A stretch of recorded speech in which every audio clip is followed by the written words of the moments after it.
Hola amigos, amigas y bueno, también quienes no son ni amigos ni amigas, pero que sí están interesados en discutir de manera profunda los problemas del país y del mundo, en contraponer ideas, en debatir. El debate es absolutamente consustancial a la democracia.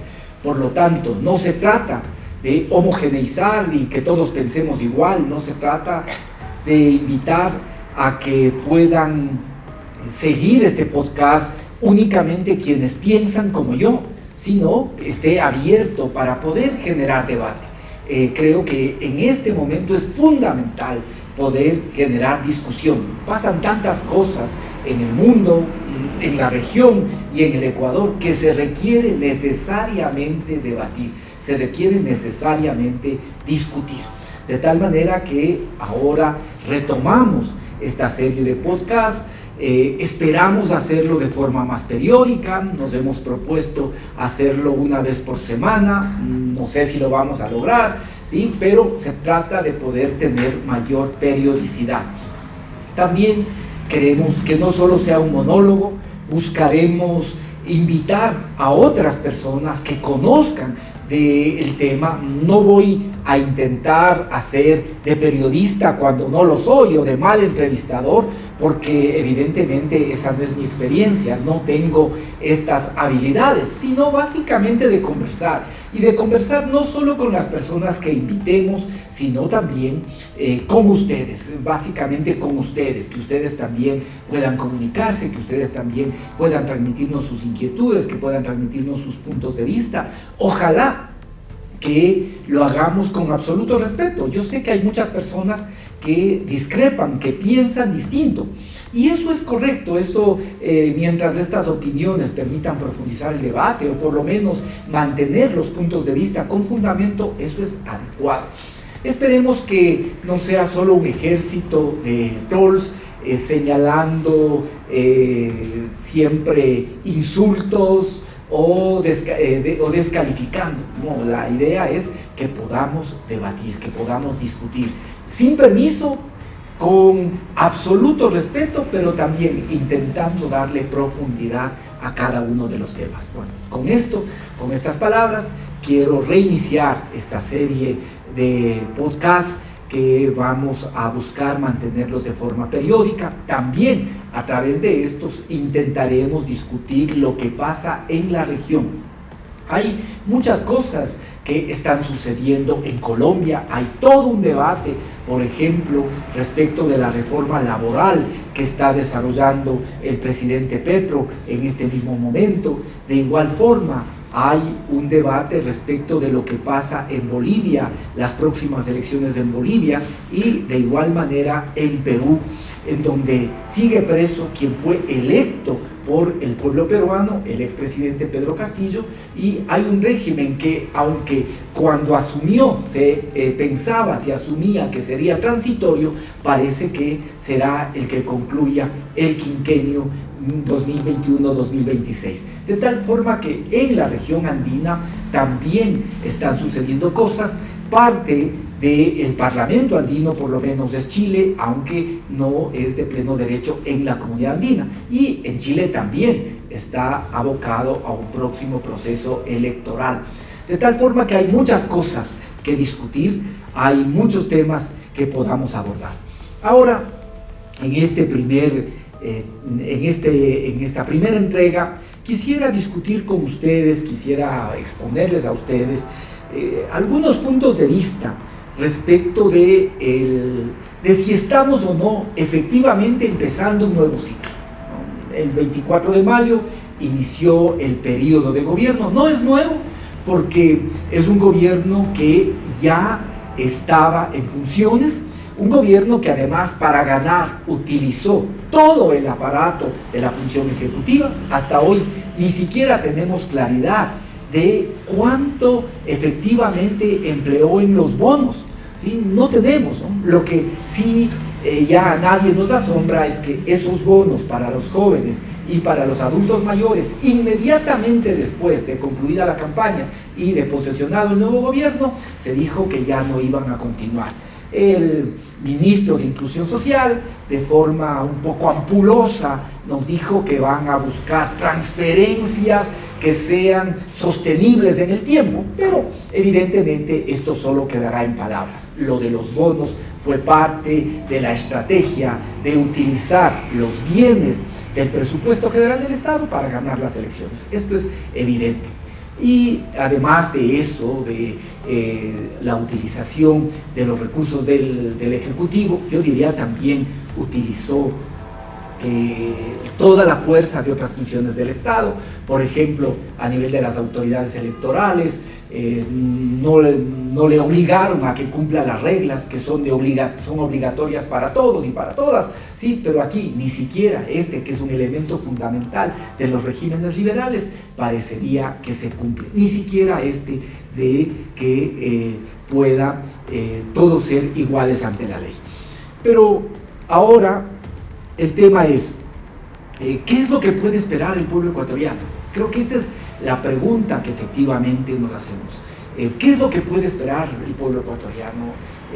El pueblo ecuatoriano solo quiere la continuidad, el pueblo ecuatoriano solo quiere que se mantenga y continúe el gobierno cuando hay prácticamente un país que está polarizado, un país que está dividido, ¿sí? Con incluso algunos elementos que no fueron suficientemente investigados por el CNE respecto de la propia transparencia de las elecciones. Entonces, el tema es, ¿qué es lo que espera y qué es lo que puede esperar efectivamente el pueblo ecuatoriano? Este es como el elemento central. Y quizá un tercer aspecto que podemos señalar, que podemos decir, es, y algunos dicen, esta es la continuidad, es nuevamente un gobierno con las mismas políticas que aplicó Lenín Moreno, es un gobierno con las mismas políticas que aplicó Guillermo Lasso, es la continuidad de alguna forma sobre todo del gobierno de Guillermo Lasso. Y si uno ve algunos de los ministros que forman parte del gabinete del presidente Noboa, podría decir, sí, efectivamente hay unos elementos de continuidad. También si uno mira la política económica, podemos señalar y decir, hay elementos de continuidad. Pero yo diría que siendo en algunos aspectos la continuidad de lo que hizo Lenín Moreno y de lo que hizo Guillermo Lasso, también hay otras cosas que diferencian a este gobierno y que creo que las fuerzas progresistas debemos tenerlas muy claro. Hay elementos que sí se deben considerar y que debemos también nosotros profundizar en el análisis. Solo menciono algunas.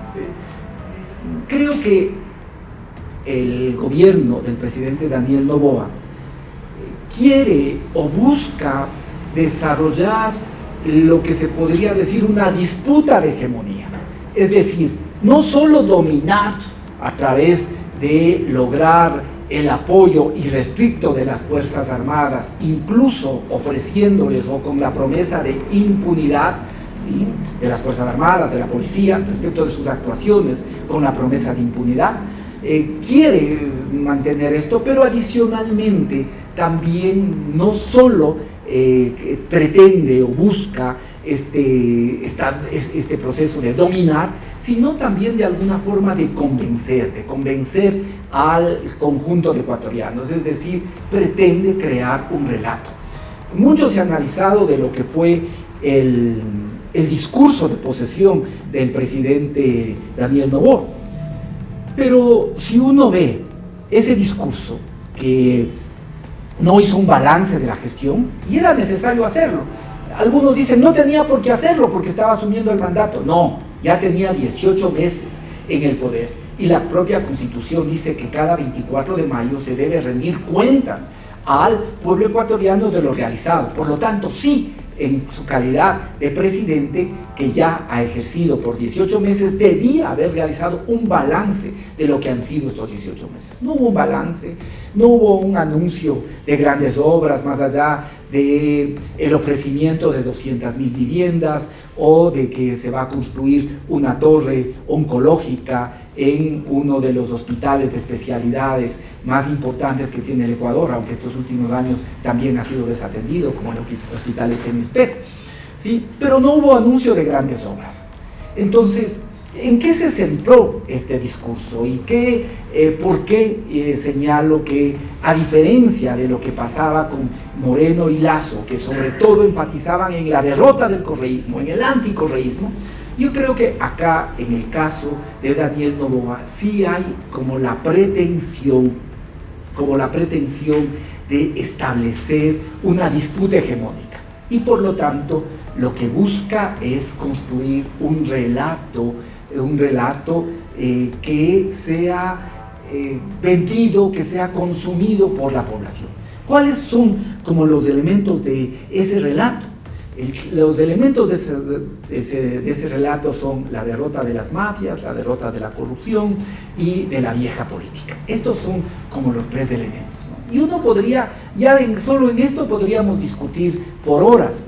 Lo que está haciendo el gobierno es vieja política o, como decía la nueva vocera gubernamental, ¿sí? Es más de lo mismo, de esa vieja política que reprocha, pero con nuevos rostros. Eso decía la propia señora Carolina Jaramillo hace pocas semanas atrás, antes de que sea vocera gubernamental. No sabemos si ahora habrá cambiado o no de criterio. Pero lo cierto es que uno puede decir, este es un relato, ¿no? ¿Y cuál es el tema de este relato? Que luego este relato puede ser utilizado como, por ejemplo, para exigirle más sacrificios económicos al pueblo ecuatoriano. Si hay que derrotar las mafias, la corrupción y a la vieja política, va a ser necesarios sacrificios. Esos sacrificios pueden ir por el orden de recortes presupuestarios o nos van a establecer nuevas cargas impositivas. ¿Cómo se va a solucionar este tema que ha sido observado incluso por el propio Fondo Monetario Internacional, en el sentido de que no hubo disciplina en la campaña electoral y se utilizaron recursos del Estado, ¿sí? Entonces, ¿qué va a significar eso? Nuevas cargas tributarias, va a significar un nuevo golpe a la economía ecuatoriana. Entonces, esto es como un elemento central. El gobierno del presidente Daniel Noboa quiere instaurar un relato. Ese relato, ¿no es cierto?, de vencer a las mafias, a la corrupción, la vieja política, que parecería, o sea, es un discurso y evidentemente es algo con lo que todos estamos de acuerdo en que hay que vencer a las mafias, todos estamos de acuerdo con que hay que vencer la corrupción, ¿sí? Todos estamos de acuerdo en que se requiere también una renovación en la política. El tema es que, como está presentado, parecería más un discurso que después puede tener un costo, ¿sí? El costo de poder llevar adelante esta campaña puede significar, por ejemplo, nuevas cargas impositivas, nuevos recortes presupuestarios, afectar la educación, la salud pública, ¿sí? Este es un primer elemento. Y el otro elemento también es, con esta identificación, puede ser que se pretenda, a través de este discurso, perseguir a los opositores, perseguir a actores sociales, perseguir a periodistas críticos, a defensores de derechos humanos y obviamente también a quienes considere sus enemigos políticos, porque además para el presidente no hay adversarios como es en toda lógica democrática, sino más bien él cree que se trata de enemigos políticos. Entonces, este es un elemento importante a considerar. Entonces, aquí les decía, creo que hay una pretensión de construir un relato. El presidente Noboa busca de alguna manera alinear, cooptar, someter también al bloque económico, a los poderes económicos, y busca alinearlos, ¿no?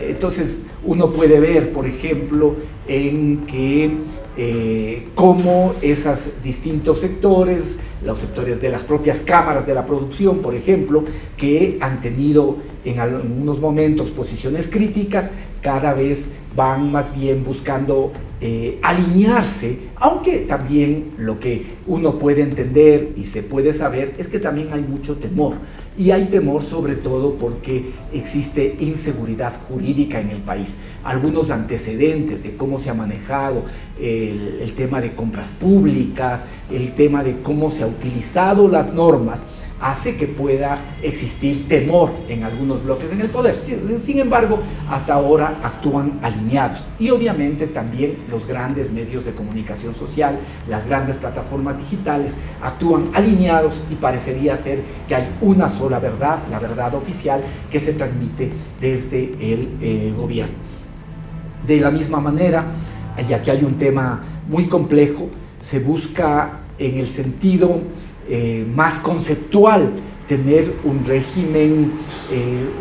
régimen apoyado sobre todo en la fuerza de la autoridad militar.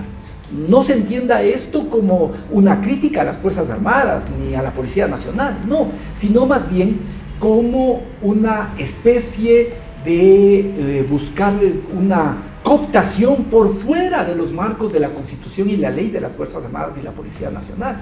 Y esto se evidencia claramente en el proyecto de ley económica que ahora se discute. Sobre esto quisiera también conversar luego un poquito más. Pero ahí hay un elemento grave. Se establece, por ejemplo, la posibilidad, ¿no? se señala el tema de que se les puede generar, conceder indultos, amnistías a los integrantes de las Fuerzas Armadas y la Policía, incluso antes de que puedan ser juzgados. Y esto es una barbaridad. Es una barbaridad, primero porque rompe con el principio de que todos somos iguales frente a la ley. Segundo, porque hemos podido ver que en las Fuerzas Armadas y en la policía también hay penetración del crimen organizado. No todo ahí es absolutamente transparente. También hay penetración del crimen organizado, de la delincuencia, del crimen transnacional. También hay cooptación de parte de los grupos criminales a un sector tan clave como es la fuerza pública. Y entonces bien pueden, ¿no es cierto?, utilizar ese ofrecimiento de impunidad para incluso arreglar cuentas entre grupos delincuenciales. Eso es equivocado, y no estoy señalando para nada que esta sea la generalidad de la fuerza pública, ¿no?, ni de las Fuerzas Armadas ni de la policía, pero nadie puede negar que hay elementos de las Fuerzas Armadas y la Policía Nacional que han sido cooptados por las mafias, por el crimen organizado, por la delincuencia transnacional. Y de igual manera también puede existir abusos, y con el ofrecimiento de esta impunidad, esto puede multiplicarse hasta el día de hoy. Nosotros lamentamos lo que pasó con los 4 niños de las Malvinas.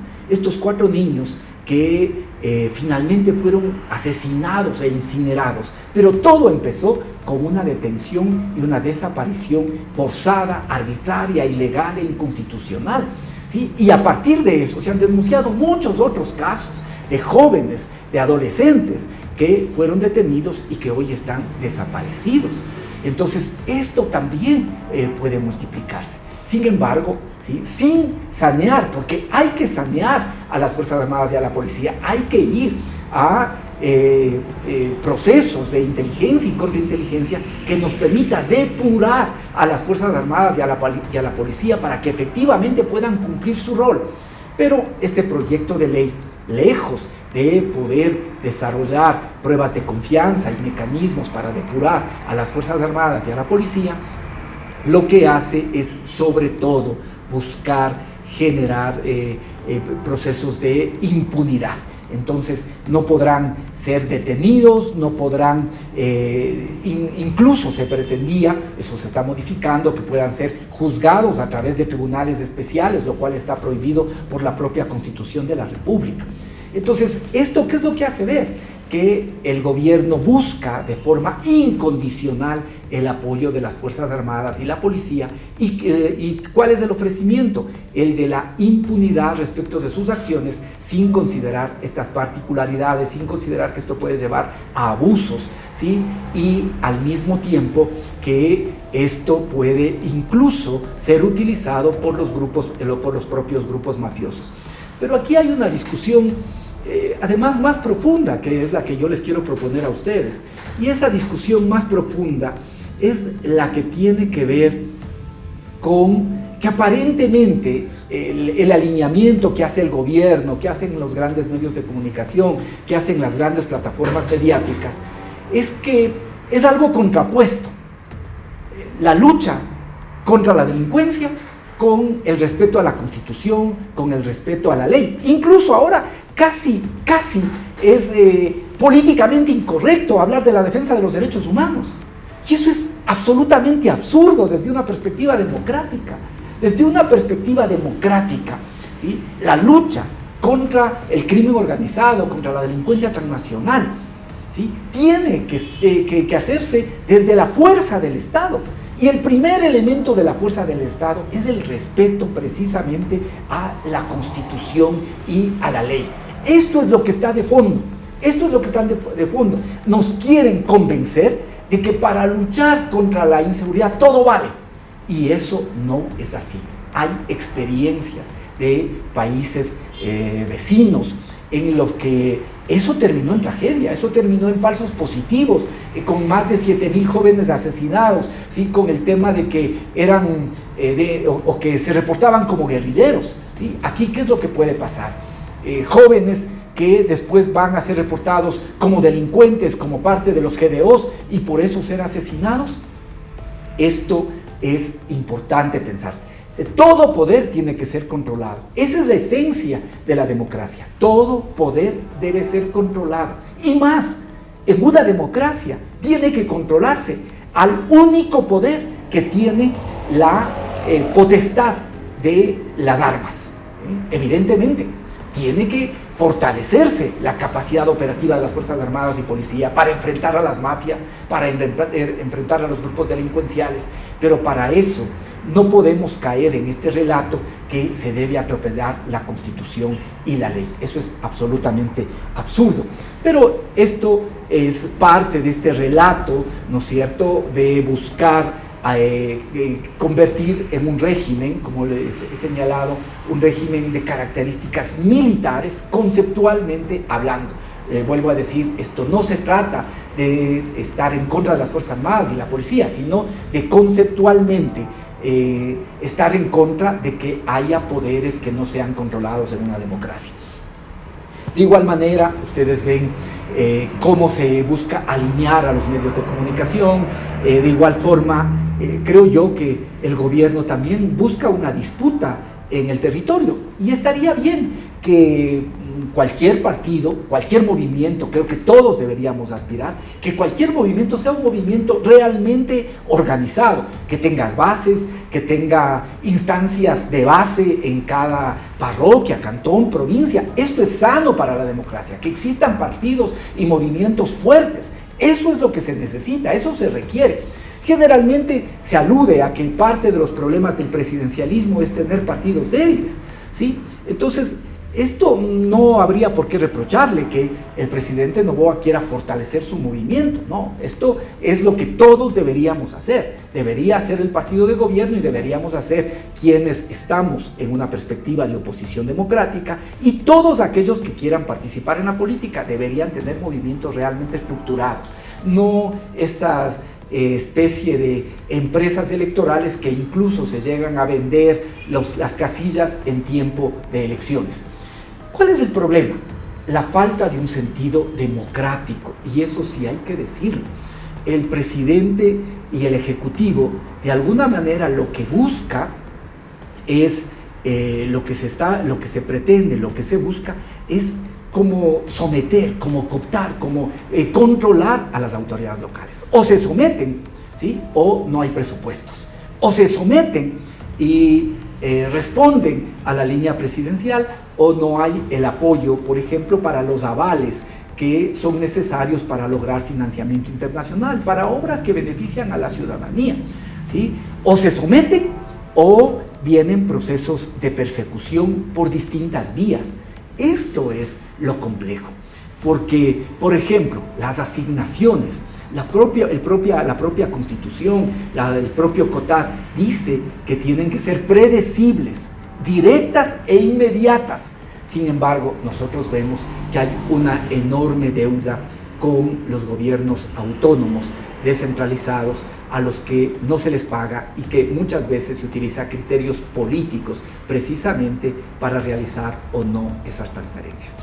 Entonces, estos son como algunos elementos que nos hace ver que hay una pretensión del régimen de constituirse, de buscar ser en un régimen hegemónico, ¿no?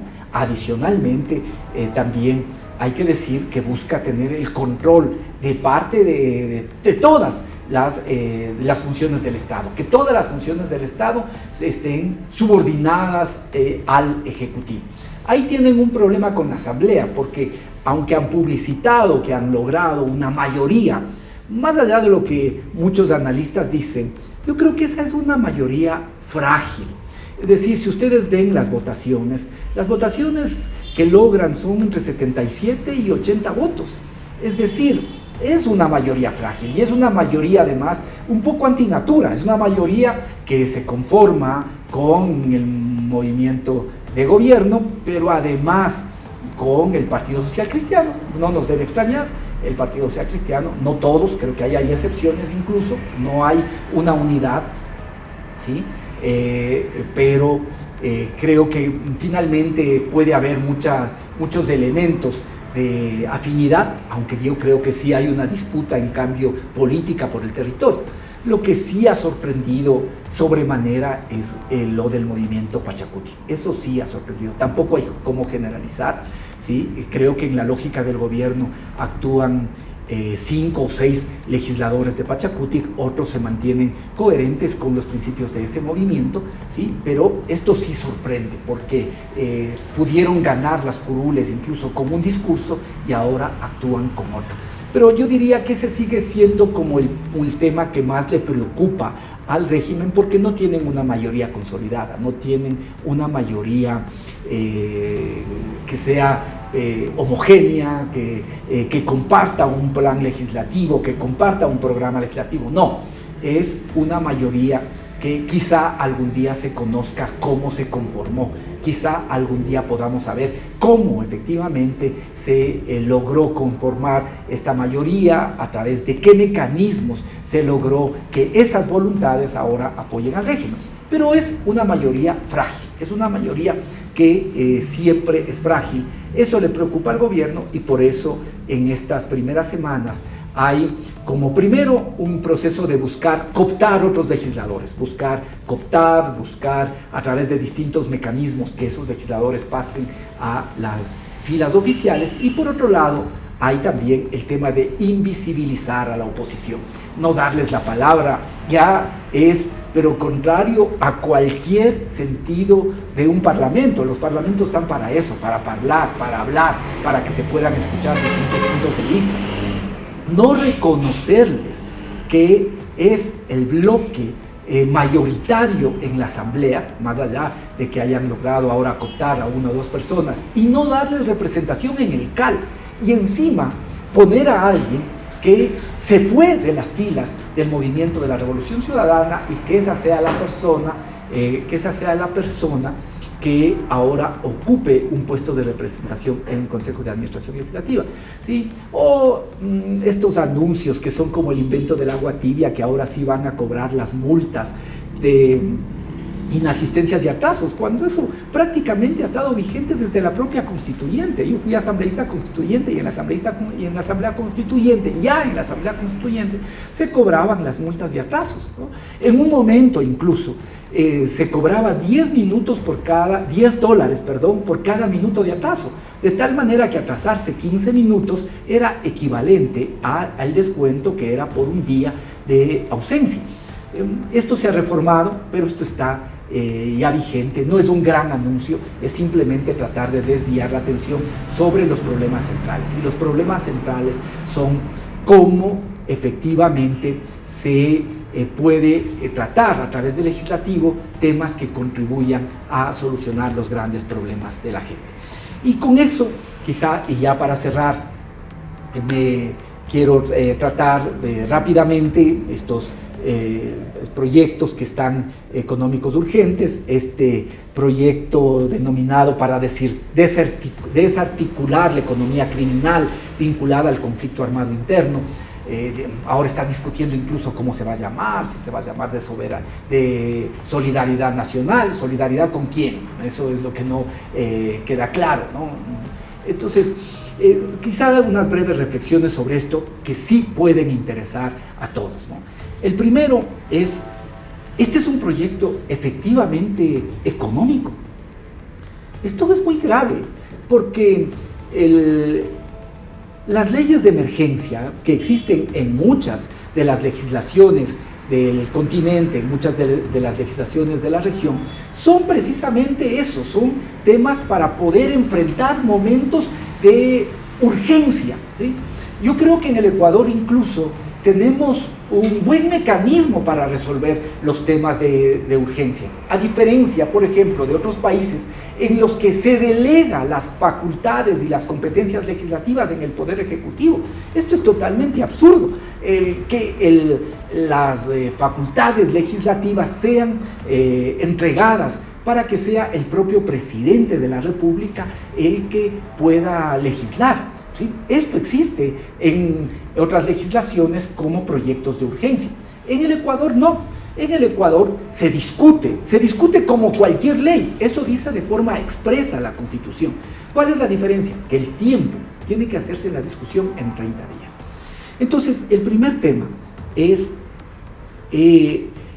este es un tema económico, porque si este proyecto pasa, se va a generar el precedente y prácticamente todas las leyes, porque de alguna manera cada una de las leyes alguna implicación pueden tener sobre la economía, o hace falta poner algún artículo y ya con eso declarar que la ley es económica, ¿no? Este es un proyecto que tiene reformas de carácter penal, que tiene que ver con los temas de seguridad, que tiene que ver con el tema de inteligencia, que tiene que ver con el uso de la fuerza pública, que tiene que ver con el control del territorio, con la posibilidad de declarar zonas de seguridad, ¿sí? Entonces, ¿es un tema económico? No es un tema económico.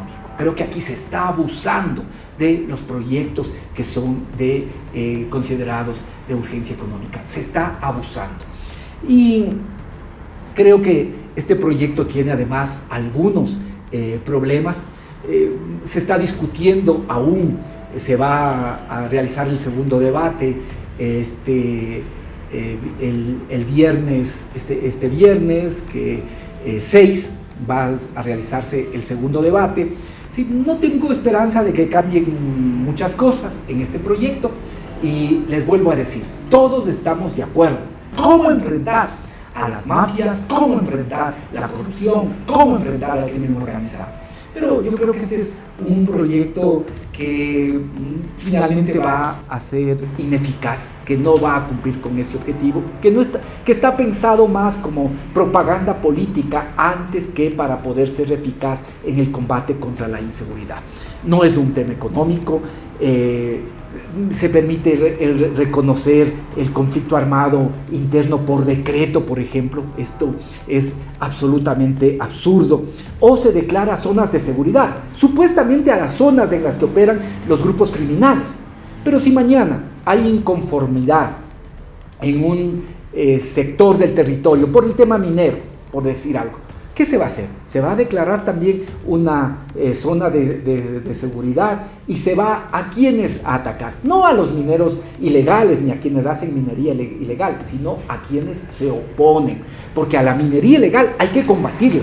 La minería ilegal está vinculada a las economías ilegales, ilícitas, hay que combatirla, pero el declarar zona de seguridad, ¿sí?, lejos de poder utilizar para enfrentar a los que hacen minería ilegal, puede ser utilizado para enfrentar a quienes resisten a las actividades extractivas. Esto, sin adecuados límites, es muy peligroso. O la creación de un bloque de seguridad, seguridad liderado por el presidente o su delegado, con amplísimas capacidades, ¿sí? Fíjese, ahora parece que están cambiando, ya no va a ser el bloque de seguridad quien va a ordenar allanamientos sin orden de juez, ¿sí? Esto es realmente contrario a lo que dice la Constitución, la Convención Americana de Derechos Humanos. Es absurdo. Ahora parece que ya no va a ser el bloque de seguridad, sino va a ser el CIES. ¿Qué es el CIES? Es el organismo de inteligencia, es un ministerio más del Ejecutivo, y ahora ellos pueden ordenar allanamientos y una serie de otras actividades, planificar operaciones militares, recolectar información de cualquier entidad pública o privada. Miren, esto incluso puede poner en riesgo a las propias actividades empresariales, ¿sí? Controlar sistemas de vigilancia, coordinar expulsión de extranjeros, todo esto sin orden legal, sin orden judicial. Esto es realmente un exceso que solo tiene que ver con consolidar este relato que busca desarrollar el régimen, pero que también les digo va a ser absolutamente ineficaz en la lucha contra la inseguridad. Es más, estos días se ha hecho esta operación de blanqueo fito, creo que se llama, que ha desarrollado la Fiscalía. Lo ha hecho con las normas legales que están vigentes. La pregunta que uno se hace es ¿por qué no lo hicieron antes? ¿Por qué han esperado tanto tiempo para poder hacer esta serie de operaciones? Pero se han hecho cumpliendo el debido proceso y también cumpliendo lo que son las disposiciones legales y constitucionales con orden de juez. Ahora se quiere tener esta posibilidad. ¿Y quién quita que este o cualquier gobierno, porque estas normas son inconvenientes en este y en cualquier gobierno, estas normas atentan al espíritu de la democracia, de la separación de funciones, en este y en cualquier gobierno, ¿sí? ¿Quién quita que esto después no vaya a ser utilizado para perseguir a líderes sociales, a opositores, a periodistas, a voces críticos, a académicos? Esto puede ser utilizado de manera absolutamente indiscriminada. De igual forma, el tema de que puede haber vigilancia, acciones de inteligencia sin las suficientes garantías, ¿sí? Allanamientos sin orden judicial, la creación de jueces especiales, a pesar de que los propios jueces anticorrupción ya han sido señalados por la Corte Constitucional como que son jueces especiales, ¿no? Estos son temas profundos que hay que discutirlos, pero debatirlos realmente, no de esta forma. O la definición vaga de lo que son estos grupos armados organizados, de la misma manera la prisión preventiva como regla general, el indulto anticipado ya es señalado de policías y militares, ¿sí? Entonces hay una serie de temas que no son, y esto quiero insistir, todos estamos de acuerdo en que hay que combatir las mafias, al crimen organizado, a la delincuencia transnacional, todos, hay que combatirlas, pero no es con estas medidas inconstitucionales, ilegales, no es pasándose por alto la Constitución que se puede lograr. No, aquí, por ejemplo, en el proyecto dice poco de algo que es el corazón de las economías ilegales, y es de la UAFE, ¿sí? La UAFE se ha debilitado desde el año 2017, cuando fui legislador. Precisamente hicimos reformas para fortalecer la UAFE, para ponerle con estándares internacionales. Pero luego, ¿cuál es la capacidad de la UAFE, los recursos que tiene la UAFE, el personal que tiene la UAFE, la capacidad de generar confianza para compartir información con otras unidades de análisis y de inteligencia financiera de la región, porque los problemas son regionales, el tema del narcotráfico, el tema de la minería ilegal, de la trata de personas, son regionales. Y por lo tanto debería haber una capacidad para poder compartir información, pero para eso se requieren instituciones fuertes, que permita que los países confíen ese compartir de información y que no sea una fuga de información. Entonces, ahí la Revolución Ciudadana ha señalado claramente que el proyecto no tiene, por ejemplo, medidas concretas, un solo artículo relacionado con la UAFE, sobre todo cómo se nombra a quien dirige esta institución, ¿sí? No hay una verdadera intención, ¿sí? Quizá porque ahí sí ya no solo toca realizar operaciones militares en los barrios populares de nuestras ciudades, sino toca meterse con los elegantes pasillos del sistema financiero nacional y con algunas grandes empresas en que estos delincuentes, ¿sí?, caminan con el alias de propietario o de gerente. Entonces, no hay voluntad, por ejemplo, y el proyecto no señala nada respecto de eso, no hay medidas eficaces para una lucha y para establecer medidas que combatan la corrupción en todo lo que sí tiene que ver con el sistema de justicia. No hay medidas que establezcan un fortalecimiento y políticas públicas contra lo que tiene que ver con el reclutamiento forzoso, contra la actividad de las bandas criminales en escuelas, en colegios, en cómo se recluta a prácticamente niños y niñas en los barrios populares de nuestras ciudades, ¿sí? Entonces, este es un proyecto que no ataca estos elementos centrales, es más un elemento propagandístico, un elemento plagado de una serie de inconstitucionalidades e ilegalidades que no va a ayudar a enfrentar el problema de la inseguridad. Entonces, así es como más o menos se arranca este nuevo periodo de gobierno.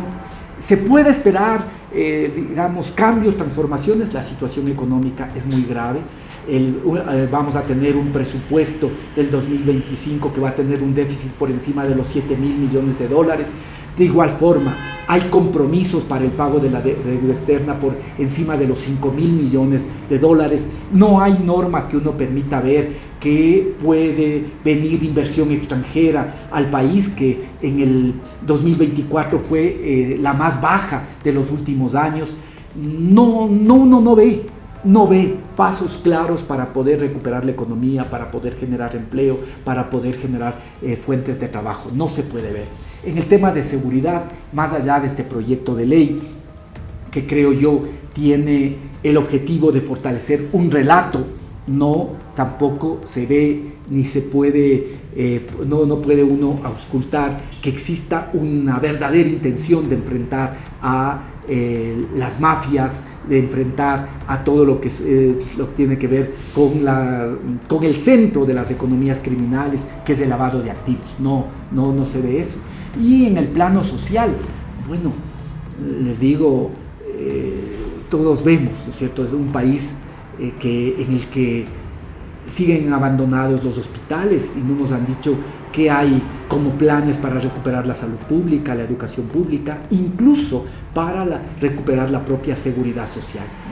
Es un país que en lo social tampoco no hay esperanza. Seguimos siendo un país en el que la violencia nos sigue azotando. Seguramente, si sigue así el número de muertes violentas, el 2025 será el año más violento de la historia nacional. Además, han aumentado las extorsiones, las vacunas, los secuestros. Es decir, hay una situación que no se ha solucionado. E incluso el tema energético. No hemos tenido problemas en estos primeros meses del año porque ha existido presencia de lluvias. Nos han dicho que se han tomado las precauciones para no volver a tener apagones. Esperemos que así sea, porque si se trata de la generación, muy poco se ha hecho en incorporar nuevas fuentes de energía. Lo de Progen ahí sigue sin saber, ni siquiera se acuerdan, ya ni hablan de los generadores de Progen, ni tampoco de otras fuentes alternativas. De tal manera que ahí está como el panorama de lo que es este inicio de gestión. Como ven, yo veo con escepticismo más bien lo que puede pasar, veo con escepticismo lo que puede pasar, y por otro lado veo también que se confunde liderazgo con incumplimiento de la Constitución, de la ley, liderazgo con utilización arbitraria de la Constitución y la ley de la fuerza pública, y eso puede tener un límite, y el límite sobre todo es no responder a las expectativas que tienen los ecuatorianos y ecuatorianas, a los jóvenes que ahora se les ha dejado sin bono, pero que van a seguir esperando empleo, que van a seguir esperando educación, que van a seguir esperando acceso a las universidades, a quienes van a seguir esperando que pueda existir acceso a la salud pública, a quienes pueden trabajar ahora, quienes tienen la posibilidad de hacerlo con la expectativa de la jubilación, en momentos en que se discute incluso aumentar el número de años de trabajo para jubilarse, ¿sí? Hay toda una serie de preguntas con las que nosotros nos quedamos en el inicio de la gestión de este gobierno. Esto es algunas de las ideas que quería compartirles en este retomar de nuestros podcasts, que van a ser espacios de reflexión. Quizá ahora nos hemos alargado un poco porque había muchas cosas que comentar. Esperaremos que en los próximos programas sea una conversación ágil de máximo 20, 30 minutos, con temas siempre importantes, con invitados también que nos ayuden a poder discutir, conversar de temas. Me vuelvo a decir, no voy a tratar de hacer de entrevistador cuando no lo sé, ni de periodista improvisado, no, yo respeto mucho esa profesión, sino más bien de diálogos, que nos permitan diálogos francos, incluso con opiniones distintas, pero que ayuden sobre todo a generar la conversación con ustedes, que es lo más importante y es lo que buscamos, poder estar siempre en contacto con ustedes y que ustedes también nos hagan llegar sus preocupaciones, sus comentarios, sus sugerencias, que nos puedan contar también del cómo, qué es lo que pasa en cada parroquia, en cada cantón, en cada provincia, de los problemas que ustedes ven, ¿sí? Y de las preocupaciones que ustedes tienen. Bueno, esto es lo que les quería decir. Este ha sido el retomar, ¿no es cierto?, de nuestro podcast, y ya nos estaremos viendo. Un saludo a todos y a todas. Un gusto.